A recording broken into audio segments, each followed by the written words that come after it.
किसी गांव में एक गरीब किसान रामू रहता था। वह बहुत मेहनती था, लेकिन उसकी फसलें हमेशा सूख जाती और वह कर्ज में डूबता जा रहा था।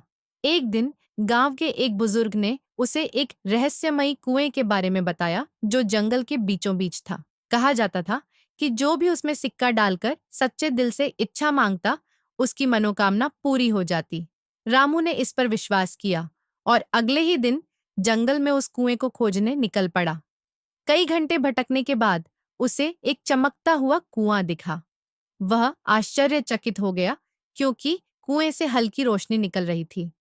उसने डरते डरते अपनी आखिरी बची हुई तांबे की सिक्का निकाली और कुएं में डालकर प्रार्थना की, हे जादुई कुएं, मेरी फसलें लहलहा उठें और मैं गरीबी से बाहर आ जाऊं। जैसे ही सिक्का पानी में गिरा, कुएं से एक आवाज आई, तुम्हारी मेहनत और सच्चाई ही तुम्हारी असली ताकत है।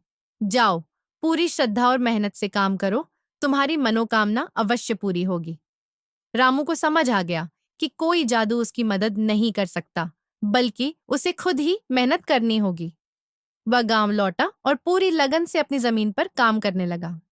धीरे धीरे उसकी फसलें लहलहाने लगी और कुछ ही सालों में वह गांव का सबसे सफल किसान बन गया। शिक्षा। इस कहानी से हमें यह सीख मिलती है कि असली जादू हमारी मेहनत और सच्ची नीयत में छिपा होता है, न कि किसी चमत्कार में।